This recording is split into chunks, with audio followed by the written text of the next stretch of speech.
Hi, and welcome to A to Z for Moms podcast.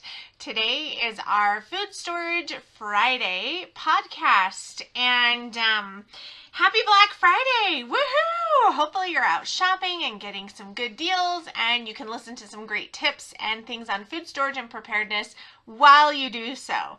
So just a quick reminder of the rundown of our weekly podcast. This is our weekly lineup of our daily podcast, I should say. So every Monday we have Motivational Monday. You can kick off the week with inspiration and self-help. Teaching Tuesdays, that's homeschooling insights and educational guidance. Whip It Wednesday is culinary adventures and cooking tips. Explore the culinary world and improve your cooking skills. Parenting Perspectives is on Thursdays. You can get advice, stories, and support for parenting. Food Storage Friday, learn about food storage and preparedness. And Money Magic for Moms on Saturday. Discover entrepreneurship and ways to make money from home. So that is our daily lineup for our weekly lineup for our daily podcast. There we go. I'll get it. And thanks for tuning in. As always, if you have any questions, comments, suggestions, need some clarification, anything like that, you can reach out to me through email at podcast@a2z4moms.com. So let's go ahead and get into today's podcast. Today's podcast is going to be on Food Storage 101 Basics. So because this is our first Food Storage Friday podcast, I'm going to go over 4 very basic points, good places to start. So the 4 things we're going to learn today in our podcast. Number 1 is location, rotation, and portions. Very important to know all those things. Number 2, setting reasonable goals.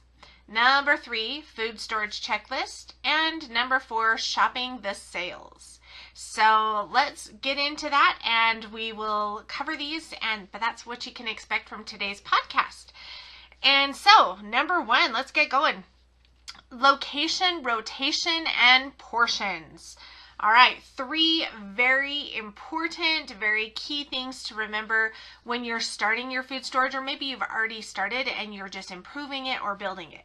So when it comes to location, you want to remember that heat and light and oxygen are your 3 worst enemies when it comes to food storage, okay? So heat, light, oxygen. Now, how do you fight those? Well, heat, that means you want to keep your food storage in a suitable location, meaning the cooler, the better.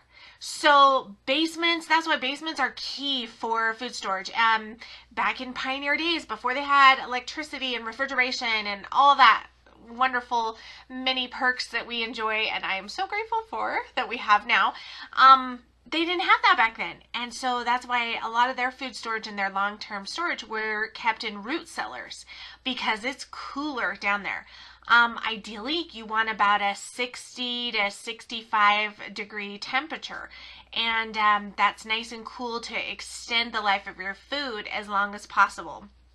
So if you don't have a basement or a root cellar, that's okay. It's not the end of the world. There are still places you can keep your food storage.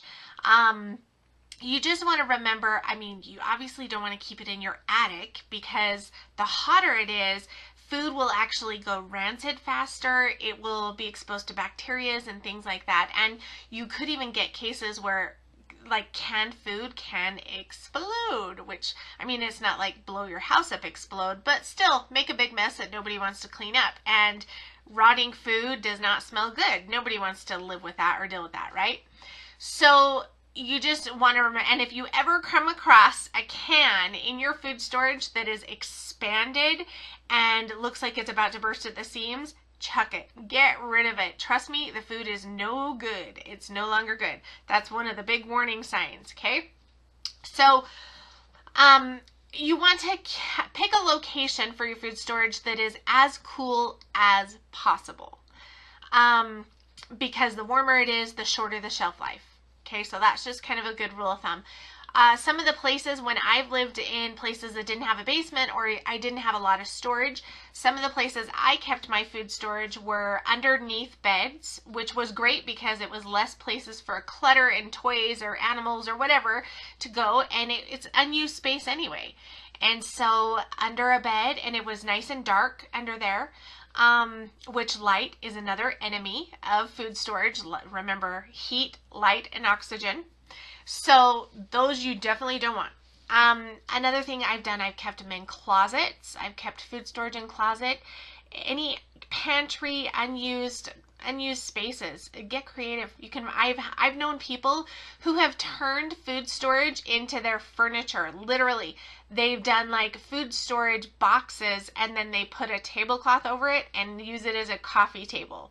So there's really no excuse. I've seen people do it behind their couches when the couch is maybe a foot away from the windowsill or something.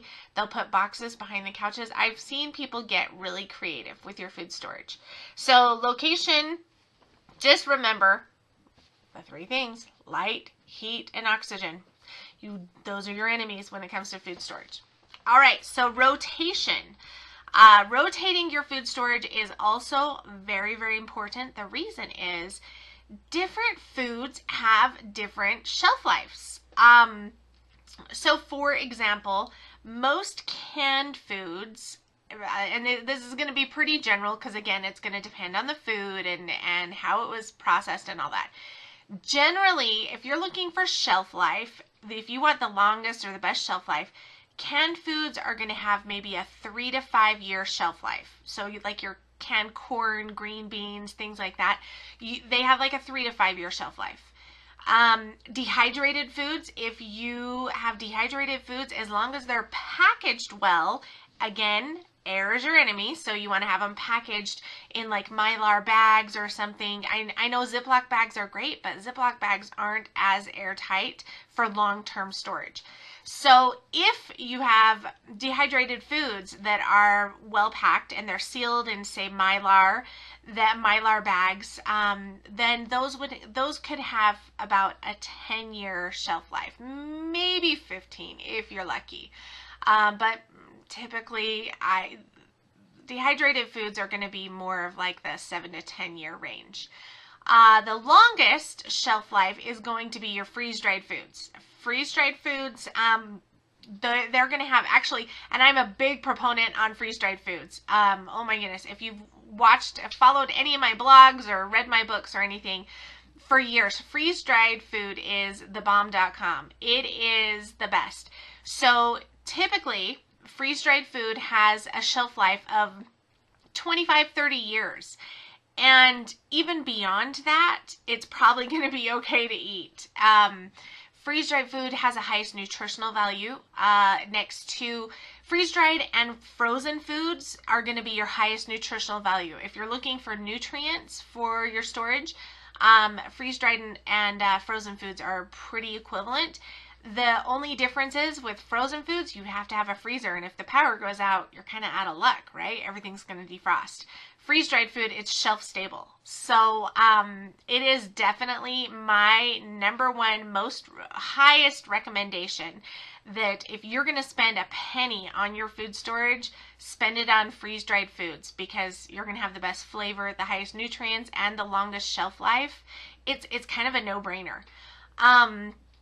And so that is for your rotation wise.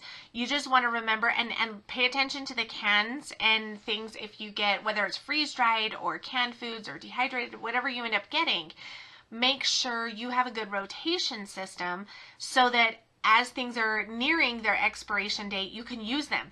Use your food storage. Use it. But replace it, replenish it.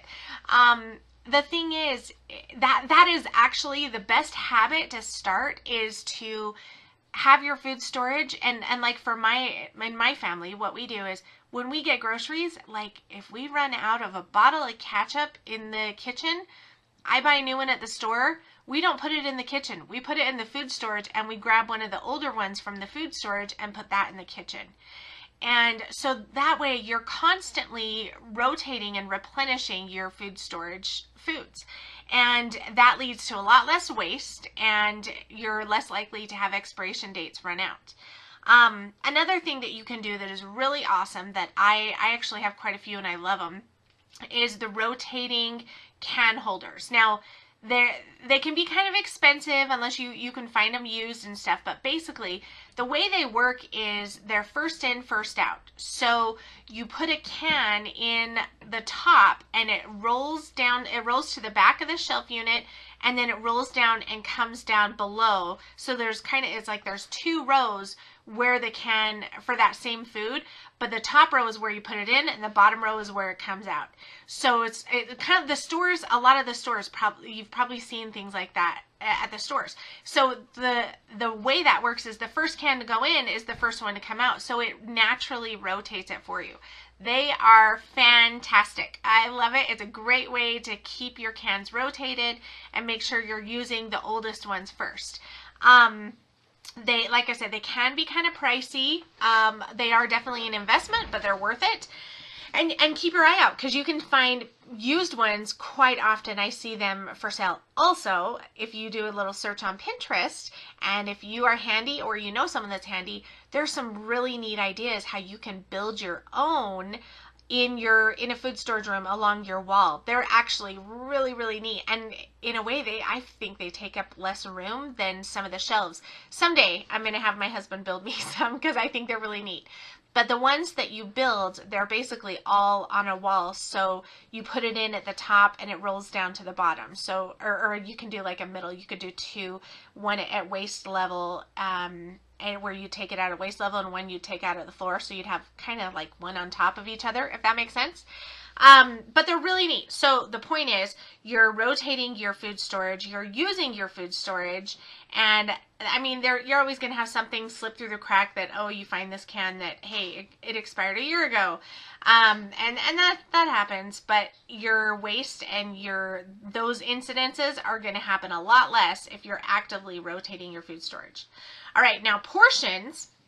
Proper portioning will help you avoid overconsumption and waste. So here's my thing. This is my theory on food storage. Now, I come from a big family. I have a big family myself. I have 6 kids, and I regularly feed our neighborhood, and I love it. I'm not complaining at all. I love it. I love to cook. So my mental attitude, especially when it comes to food storage, is it's better to have too much than not enough. I figure if you have to live off your food storage, like you don't want to have to portion everything out so small that you still have hungry kids, right? I would rather be able to feed my kids well, feed neighbor kids, invite families that don't have food over and feed them whatever. So, or just have more food storage. So instead of 5 meals, maybe you really have enough for 8, things like that. So that's my attitude with it, with portions, is I always, when I'm figuring out your stuff, I underestimate so that I overestimate. Does that make sense? I underestimate how much we have, and I overestimate how much we need. So that way we always have excess. And like I said, it's just better to have too much than not enough when it comes to food storage. Because if you think about it, if you're living off your food storage, there's probably a dire need or a reason that you're doing that. And I don't think you're going to complain about having too much at that point. So making sure, but making sure that you have enough is more of a concern than too much. So some of the things you definitely want to make sure you have enough of is water. So it's recommended, a general recommendation is 1 gallon of water per person per day. So water storage can be tricky, and you know, if nothing else, and you have bottles of water, a couple of cases of bottled water, that's better than nothing. Right? So at least something is always better than nothing.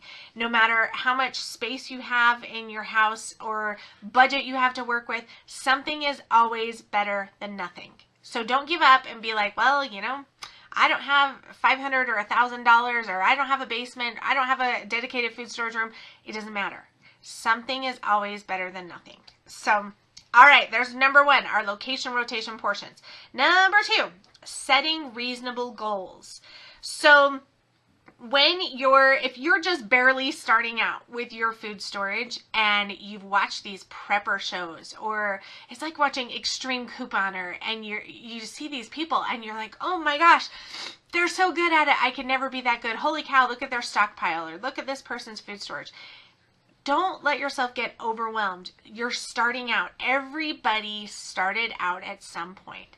Everybody had at one point that they had no food storage and they started out. So even the people with the biggest, best food storage you've ever seen, there was a day that they were starting, and that's where you're at, and that's okay. Everybody's at different levels. So don't let yourself get overwhelmed with the thought of not being at this high advanced level. It's okay if it takes you a little while to get there.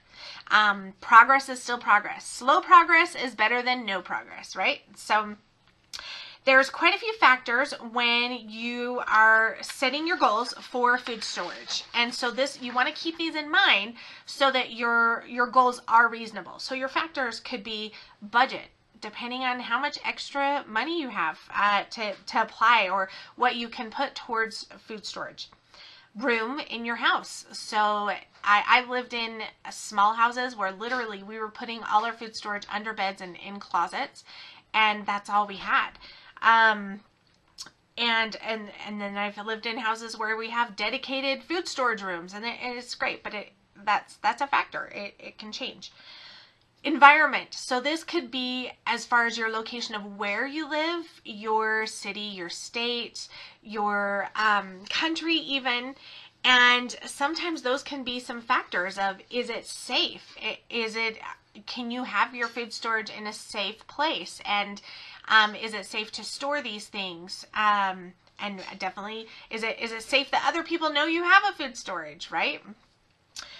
Movability. So if you are someone who is not settled, and maybe you're thinking, okay, I'm in a rental, or I'm with the military, or my spouse is with the military, we move around a lot, or whatever it is your food storage movable?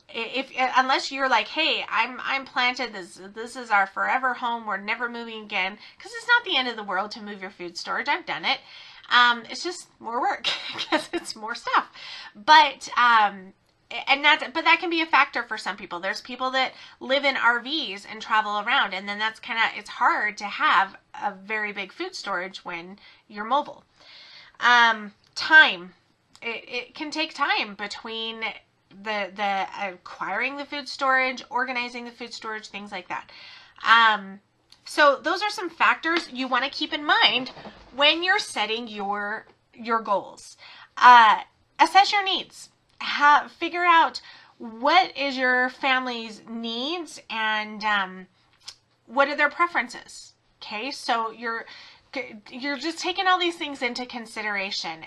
Dietary restrictions and preferences. Take a gradual approach to it. Basically, the benefits of starting small and gradually expanding your food storage are, even though it won't seem that instant gratification, it adds up. My first best-selling book was called Little by Little, and that's the basic principle of it. The book is on food storage and preparedness, and the basic principle is little by little, great things are achieved. So you don't have to spend thousands of dollars today. You just doing small and simple things along the way is going to have big results, and you just got to stick with it. So one thing too is when you're building your food storage and let's say you're buying 10 extra cans of food, whether it's freeze dried or traditional canned food from the grocery store.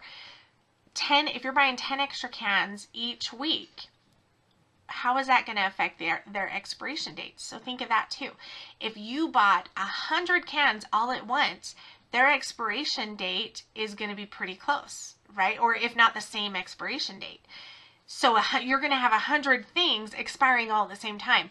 If you're staggering your purchases and you're buying little by little, all their expiration dates are also going to be staggered. And so that gives you more time to rotate and use them up, because, 100 cans of corn to use that are all going to end today or tomorrow, they're going to expire, is hard to go through. But if you had, 3 cans this week, 3 cans next week, 3 cans a week after, it's easier to use that up. So set some reasonable goals. Understand your personal situation isn't somebody else's situation, and that's okay. All right, so we've gone location, rotation, portions. Number 2, setting reasonable goals. Let's go number 3, food storage checklist. All right, I'm a list maker. I love lists. Years ago, we had our food storage, and it was so hard to inventory, and we kept having this issue where we would go and we would buy something, and I'd be like, oh yeah, we need that. And we'd bring it home and we put it in our food storage, and we already had 5. And I was like, oh shoot, I could have swore we were out of it. So at some point I was like, all right, this has to stop.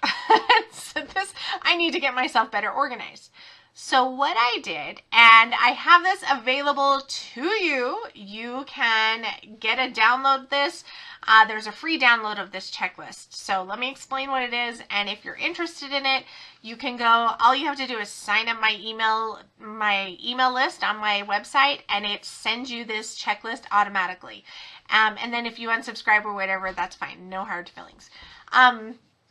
So what it is, the food storage checklist, I went through and I did a spreadsheet, and I added every single consumable item in our house. So, not furniture and things that we're going to use, but anything consumable that we replace, whether we replace it daily or weekly or monthly or yearly, okay?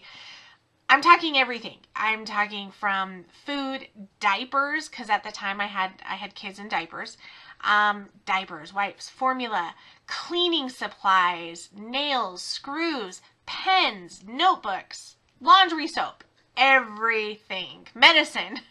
So everything that was consumable that we could use up and need to replace at some point, I made this list. So then what I did, and then this was a lot of work. I'm telling this took weeks and weeks for me to do. So this is a lot of work went into this checklist, but a lot of the work is done for you. So I went through and I had all these consumable items, and they're categorized. So we have like food and medicine and household stuff, and and it's all in categories.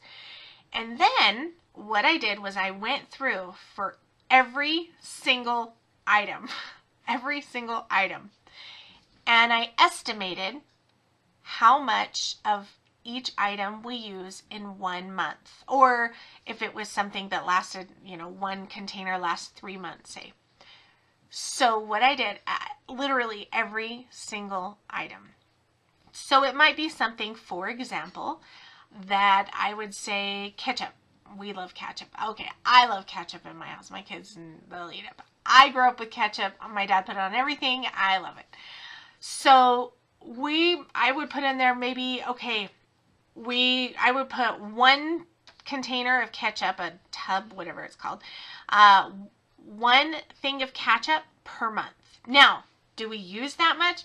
Probably not quite. We probably maybe use half to 2/3.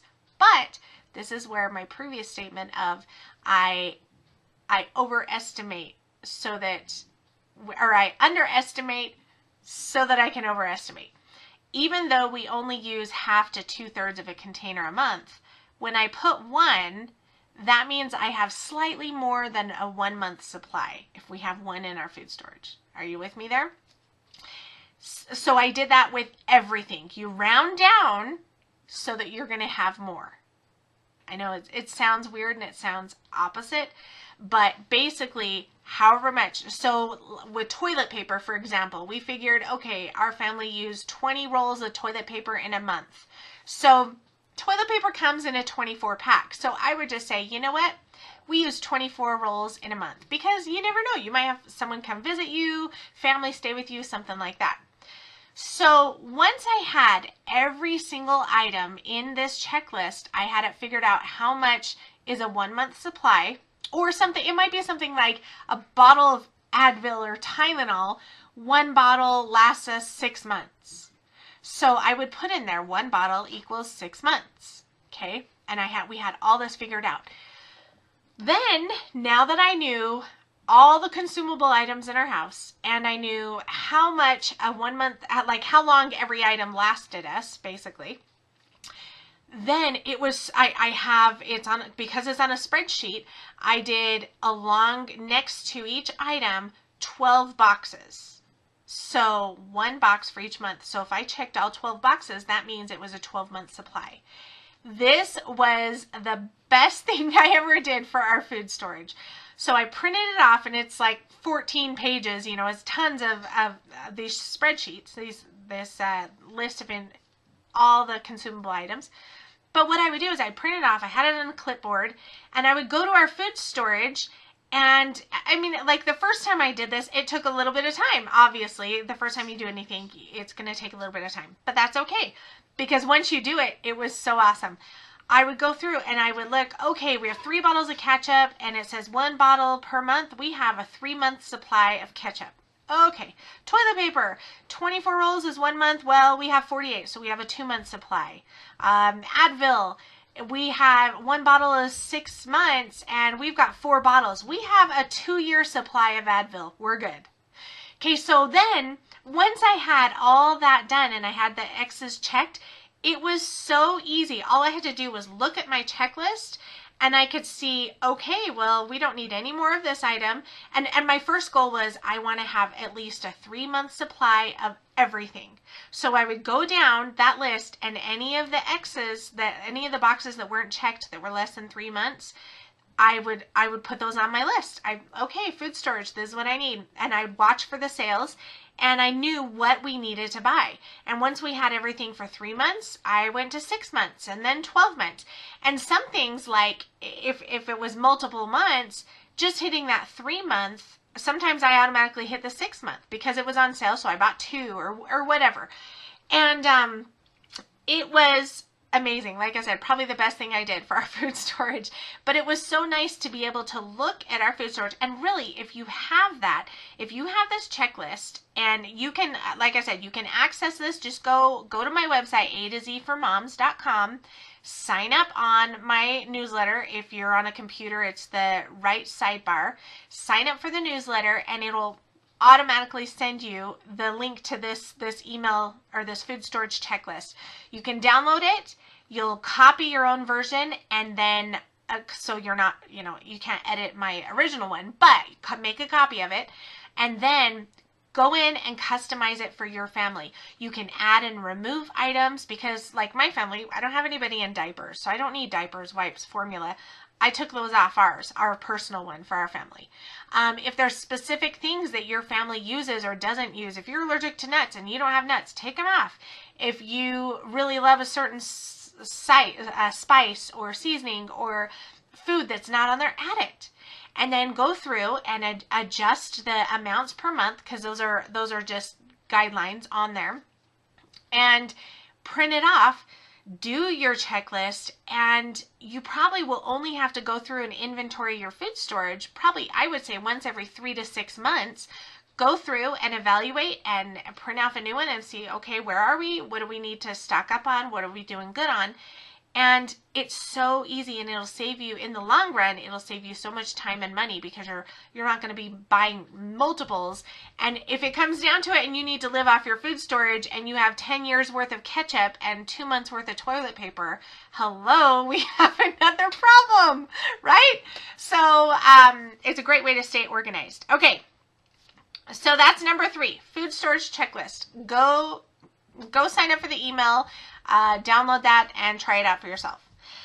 Number 4, shop the sales. Okay, this is the best way to build your food storage. Shop the sales. Why would you spend $10 on something when it goes on sale for $5? Okay, just wait for the sale and buy 2 at $5. You've spent the same amount of money, but now you have 2 instead of 1. right? So there's a couple of tips when it comes to this. Strategic shopping. So take advantage of the items when they're on sale, which I'll talk more about that here in just a second.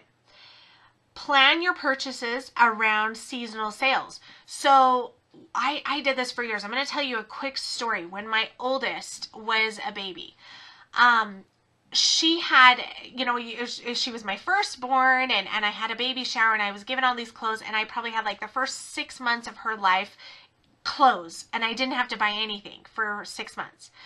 The problem was she hit a growth spurt at 9 months, and literally within days, I kid you not, it was like days, within days, none of her clothes fit. Like nothing. And I was like, oh shoot, because I didn't have any clothes for that 9 to 12 month stage. And I hadn't bought any, and so I went to the store, and I was kind of like, okay, well, we got to get her some clothes because she's outgrown everything. She has, maybe a couple onesies, and that's it, that fit her. So we went to the store, and I spent $80. And this is like 20 years ago. Okay, I know I'm old, but this was 20 years ago, or just over 20 years ago. I spent $80, and all I got was 1 pack of 5 onesies. And what did we get? We got 1 pack of 5 onesies, 1 full, complete, like, cute outfit, and 1 dress that she could wear to church, and I think a pack of socks. Was that it? And this was at Walmart. I didn't go to any like name brand or children's specialty. This was at Walmart. Maybe I got 2 packs of onesies, because even thinking back, I just remember, holy cow, I have a blog post somewhere written, and it says exactly what I got. But it was like $84. And we came home, and she literally, at the end of the day, other than onesies, she had quite a few onesies, because the onesies are, you could get a pack of 5 or whatever for $15, whatever it was. She had a decent amount of onesies, but like outfits at the end, after spending like $84, I think she only had 2, maybe 3 outfits total. And I just remember coming home, and my husband at the time, he was just like, you spent how much, and how much, like, that's all you got. And I was like, I shopped at Walmart. Like I didn't go all extravagant. I was going for necessities, and it was just crazy how little I got. So I learned my lesson. What I did, I started noticing, because at this point, I was a new mom and my first kid.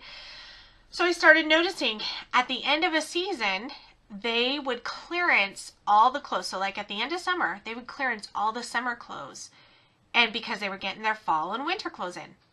And when I say clearance, they would clearance down for like $1, $2, $3, things that were before maybe $8 or $10 outfits and stuff. So I convinced my husband. I said, just go with me on this. I said, I want to spend some money and I want to gradually buy some clearance clothes for her next growth spurt. So luckily, when they're little and when they're babies, you can kind of predict what size they're going to be in. And so as these sales were happening, they were doing clearance sales, and here it was, let's see, it would have been like the start of summer, so they were clearancing out the winter clothes. And they were clearancing all the winter clothes, and so I would go every time we went to the store, for as long as they did the sales, I would grab a couple clearance things, a couple outfits, and I'm talking, I would spend maybe $5, $10, maybe at the most $20 at one time.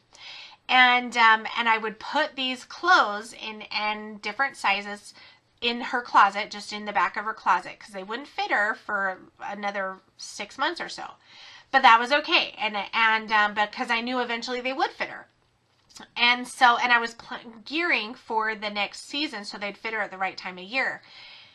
And what ended up happening was, by the time that she got into those sizes, she had outgrown her clothes, and I opened the closet, and pulled everything out, and I could not believe it. So we totaled, just for funsies, because I'm a numbers person, we totaled up this whole new, she had a whole new wardrobe for this new time of year, the new season, and her new growth spurt and her size.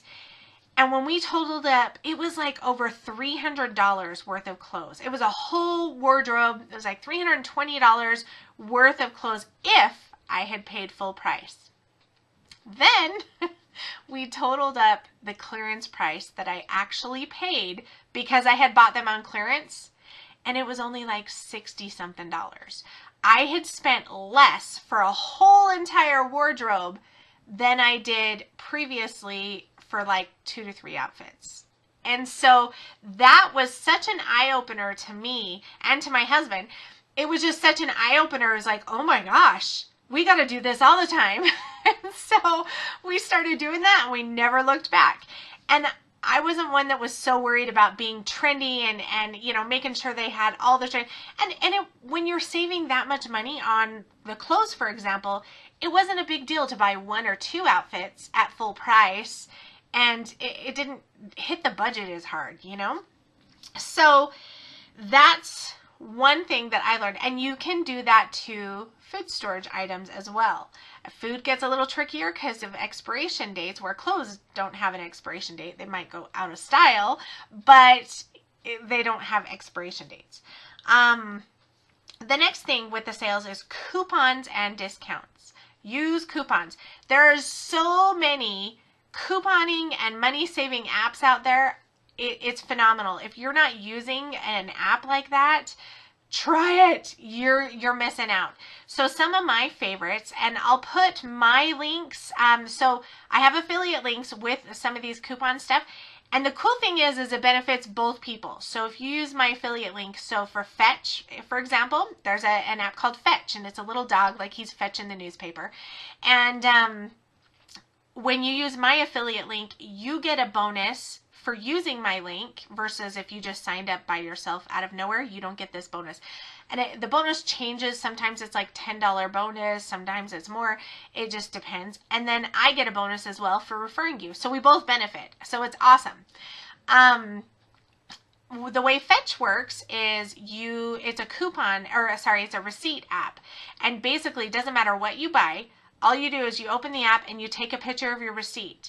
And it gives you points. Every single receipt that you take a picture of and upload to their app, it doesn't take very long. And there's certain products that are a promotion. So some products you might get a lot of points for. You always get a basic 25 points per receipt. But if you purchase specific items, they do promos, and all of a sudden you're like, oh, you got $500 for uploading that receipt, you know, or this morning I got 6,000 points for something. I don't remember what it was, but I took a receipt of something and it was on a promo. So with that, you have these points, and you can save your points up and turn your points in for gift cards. This is it's one of my favorite things for my husband and I. We usually do like a Chili's gift card. I save my points and we do Chili's gift card, and then we go out on date night and go to Chili's. And I love it. It's awesome. And it's something, literally all I did was take a picture of my receipt. So I didn't spend anything else. It took me all of 30 seconds to do it, but little by little it adds up, and then now we have a gift card. So you can use those at Christmas or, you know, date nights, whatever, stuff like that. Another good app is Ibotta, it's called, and that one actually does like rebates. The only thing with that one is you have to clip the coupons, I guess, kind of in their app and before you buy something, and you can sync it up to your store account. So say Smith's or Kroger, if you have a store account, you can sync it up with the app, and it automatically syncs. If you buy any of those items, it gives you the rebates.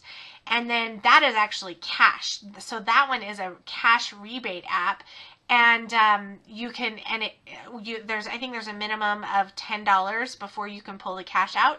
But I've gotten hundreds of dollars through Ibotta over the years. And I just let it build up, and then I pull it out every once in a while when it hits a certain dollar amount. And but again, it's stuff you're buying anyway, and then you get a rebate. It's kind of like just using a little coupon. If you have a 25-cent or 50-cent or $1 off coupon, and you're using them every time you go to the store, then, I mean, imagine if somebody sent you a check for all those coupons, right? So, and with Ibotta and stuff, it works with coupons. So even if you got savings at the grocery store, you can still get the rebates through Ibotta. It's really cool. So make sure you're learning some of those coupons, discounts. If you're lucky enough that your local grocery store does double or triple coupon days, lucky you. Count your lucky stars. None of our stores do that here. But for me personally, I just shop the sales. They do their grocery ads, come out every week, and I shop the sales. Whatever's on sale, that's what we make our menu of. The last thing I want to talk to you about on shopping the sales is the 12-week secret. So knowing when things are going to be on sale. The 12-week secret, I learned this years and years ago, and it's awesome. Grocery stores have a 12-week rotation for their sales. So I'm just going to, we'll use an example for pasta sauce. Let's say spaghetti sauce, okay? Now, with inflation over the last couple of years, things have changed up slightly. So you have to understand things like that, and you have to be adaptable and recognize that inflation and things are going to change things up. So don't be so rigid in your data that you're not allowing for inflation and things to change. Okay, there's my disclaimer. Okay, so the 12-week rotation. So let's say spaghetti sauce. Let's say it's normally $1.69 a jar. That's the normal price, $1.69 a jar. Well, this grocery stores will actually have about 4 different price points for that spaghetti sauce. So let's say $1.69 is the regular price. They will have it go $1.49, $1.29, $1.09, and 99 cents. Okay, so that's their 4 price points. Now, their 12-week rotation, how it works is they rotate the sales every 12 weeks. So when you understand how the 12-week rotation works and you know what the price points are, you know when it hits 99 cents, that is the lowest price point for that product. And it is not going to be that price for another 12 weeks, more than likely, unless it's something random happens. So what do? Okay, you buy, when it's at 99 cents, you buy 12 weeks worth of spaghetti sauce. So you have spaghetti sauce for your family that you bought at 99 cents for 12 weeks until it goes on sale for 99 cents again. Doing that, you will never pay full price for your spaghetti sauce if you do this. Now, let's just say, hey, you ran out of spaghetti sauce and the sale's not going to come back for another couple of weeks. That's okay. You know the other price points. So if it goes on sale for $1.29, you know, hey, that's still a pretty good deal. It's not $1.69. It's not 99 cents either, but you can get just a couple of jars to hold you over until it's on sale for 99 cents again. And understanding where those price points are and knowing, okay, this isn't the bottom price point, but it's close to it, so I'll just get a few to tide us over. And when it hits that bottom price point, that's when I'm really going to stock up. And that is the 12-week secret. Now, in doing that, you're obviously, 12 weeks worth of spaghetti sauce, depending on how much your family uses spaghetti sauce. If you have spaghetti once a week and it takes 2 jars, you're looking, what is that, $24 if it's 99 cents. 12 weeks, that's 2 jars a week for 12 weeks, $24. So not a whole lot, but that's a lot of one thing. But after, I got a dog snoring in my feet here. But after doing this for a little bit, you're going to build up, because obviously they're not going to have every sale at the bottom price point, right? They're going to have all the different sales, and different products are going to be at different price points. So when you're shopping the same things and you're paying attention to what that lowest price point is, you'll know when it's time to stock up. And when you do that over and over, pretty soon, all of your groceries you're buying at that lowest price point, and you're saving tons of money, and you're building your food storage, because not only did you save money, But when you buy a 12-week supply, guess what? You have a 3-month supply of that item. So kill 2 birds with 1 stone. Save your money doing it, and you have your food storage there. All at once. All right.